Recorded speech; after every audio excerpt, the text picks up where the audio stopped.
Bismillahirrahmanirrahim. Assalamualaikum warahmatullahi wabarakatuh. Alhamdulillah, wassalatu wassalamu ala rasulillah Sayyidina Muhammad ibn Abdullah wa ala alihi wa sahbihi wa mawala. La hawla wa la quwata illa billah, amma ba'du. Faqad qala Allah ta'ala fil Qur'anil Karim wa huwa asdaqul qailin. Bismillahirrahmanirrahim. Duribat alaihimuz zillatu aynama suqifu illa bihabli minallah wa habli minan nas. Wa qala Rasulullah sallallahu alaihi wasallam, man ahya sunnati faqad ahabbani wa man ahabbani kana ma'i fil jannah. Sadaqallahul azim wa sadaqa rasuluhun nabiyul habibul karim. Wa nahnu ala dzalika minasy syahidin wasyakirin walhamdulillahi rabbil alamin. Para pemirsa yang dirahmati Allah Subhanahu wa taala, marilah senantiasa kita tanamkan rasa syukur kehadirat Allah Subhanahu wa taala atas rahmat dan nikmatnya yang senantiasa dicurahkan kepada kita sekalian. Terlebih khusus nikmat iman Islam, sehat walafiat dan panjang umur. Alhamdulillah, dengan rahmat dan nikmat Allah Subhanahu wa taala, pada kesempatan yang sangat berharga ini, insya Allah kita senantiasa dalam lindungan Allah Subhanahu wa taala dan penuh keberkahan dalam kehidupan kita. Amin ya rabbal alamin. Para pemirsa yang dirahmati Allah Subhanahu wa taala, pada kesempatan yang sangat berharga ini, marilah senantiasa kita berupaya untuk selalu meningkatkan kualitas keimanan dan takwa kita kepada Allah Subhanahu wa taala, dan juga meningkatkan tali silaturahmi kepada sesama kita. Pada kesempatan yang sangat berharga ini, mari sama-sama kita simak satu firman Allah Subhanahu wa taala yang termaktub dalam surah An-Nisa ayat 36. Yang berbunyi bismillahirrahmanirrahim.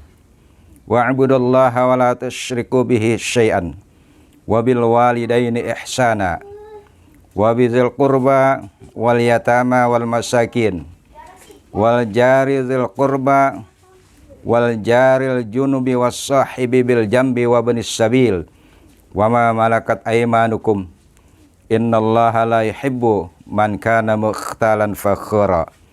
Sadaqallahul azim. Yang artinya, dan hendaklah kamu sekalian menyembah Allah Subhanahu wa taala dan janganlah mempersekutukannya dengan sesuatu, dan berbuat baiklah kepada kedua orang tua, kepada karib kerabat, anak-anak yatim, orang-orang miskin, tetangga dekat, tetangga jauh, handai tolan, ibnu sabil, dan hamba sahaya yang kamu miliki.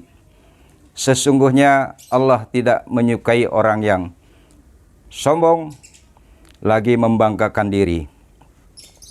Para pemirsa yang dirahmati Allah Subhanahu wa taala, dalam firman Allah Subhanahu wa taala ini, Allah menganjurkan sekaligus memperingatkan kepada kita sekalian dalam beberapa hal. Yang pertama, dalam ayat tersebut kita harus senantiasa mematuhi apa yang menjadi perintah Allah Subhanahu wa taala dan menjauhkan larangannya. Dan juga yang kedua, kita dilarang untuk menyekutukan Allah Subhanahu wa taala dengan sesuatu yang lain. Yang ketiga,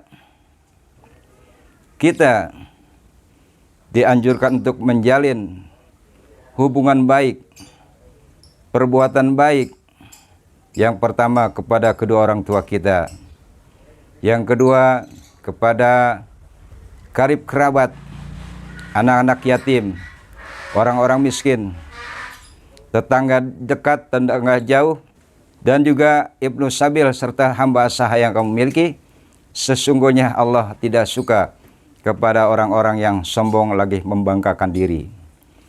Para pemirsa yang dirahmati Allah Subhanahu wa taala, dalam konteks ayat ini yang pertama adalah agar kita mampu menjalin hubungan kepada Allah Subhanahu wa taala. Yang kedua, kita dilarang untuk jangan sampai berbuat syirik atau menyekutukan Allah dengan sesuatu. Yang ketiga adalah agar kita mampu menjalin hubungan baik, menjalin silaturahmi, dimulai dari berbuat baik kepada kedua orang tua, anak-anak yatim, orang-orang miskin, dan lain sebagainya sebagaimana yang telah disebutkan dalam ayat tadi. Para pemirsa yang dirahmati Allah Subhanahu wa taala, inilah bahagian daripada syariat Islam, di mana kalau kita senantiasa istiqamah di dalam menjalankan syariat Islam, maka insya Allah hidup kita akan senantiasa penuh kebahagiaan, kesejahteraan, dan juga insya Allah kita dalam ridha Allah Subhanahu wa taala. Para pemirsa yang dirahmati Allah Subhanahu wa taala, dalam ayat ini Allah tekankan kepada kita agar kita senantiasa mampu menjalin tali silaturahmi kepada sesama kita. Karena silaturahmi ini adalah merupakan syarat Islam yang apabila kita amalkan, kita senantiasa mampu menjalin hubungan silaturahmi. Yang pertama adalah dengan silaturahmi yang kita jalankan, rezeki kita akan dilancarkan oleh Allah Subhanahu wa taala. Dan yang kedua, insya Allah Allah akan panjangkan umur kita. Para pemirsa yang dirahmati Allah Subhanahu wa taala, dalam hadis dikatakan yang berbunyi Bismillahirrahmanirrahim, an Ibni Syihab qala akhbarani Anas bin Malik anna Rasulullah sallallahu alaihi wasallam qala man ahabba ayyub sato fi rizqihi wa yunsalahu fi atharihi falyasil rahimah, rawahul Bukhari. Yang artinya dari Ibnu Syihab berkata, telah mengabarkan kepada aku, yaitu Anas bin Malik, bahwasanya Rasulullah SAW bersabda, barang siapa yang ingin dilapangkan jalan rezekinya, kemudian dipanjangkan usianya, maka jalinlah tali silaturahmi. Para pemirsa yang dirahmati Allah Subhanahu wa taala, inilah kunci kesuksesan hidup kita, agar kita hidup penuh dengan ketenangan. Karena dengan menjalin hubungan hablum minallah dan hablum minan nas, sesungguhnya hidup kita akan mendapatkan suatu ketentraman, kedamaian, karena rezeki kita diberikan kelancaran oleh Allah Subhanahu wa taala, dan sekaligus insya Allah kita diberikan umur panjang. Sebaliknya para pemirsa yang dirahmati Allah Subhanahu wa taala, manakala kita memutuskan tali silaturahmi, ini amat berbahaya. Pertama, di dunianya terasa sempit, jalan rezekinya juga terasa seret, dan juga bisa jadi umurnya tidak panjang. Lebih parah lagi kalau kita bicara akhirat. Dalam hadis yang diriwayatkan oleh Imam Bukhari dan Muslim dikatakan, Bismillahirrahmanirrahim, la yadkhulul jannah qati'un. Artinya tidak akan masuk surga orang yang memutuskan tali silaturahmi. Para pemirsa yang dirahmati Allah Subhanahu wa taala, inilah sekelumit yang dapat saya sampaikan. Mudah-mudahan bermanfaat buat kita semua. Wabil khusus untuk pribadi saya, dapat kita laksanakan, kita amalkan dalam kehidupan kita sehari-hari, agar hidup kita penuh dengan keberkahan dan juga kebahagiaan dalam ridha Allah Subhanahu wa taala, berkah selamat dunia dan akhirat. Lebih kurangnya mohon maaf, dan saya akhiri. Wabillahi taufiq wal hidayah. Assalamualaikum warahmatullahi wabarakatuh.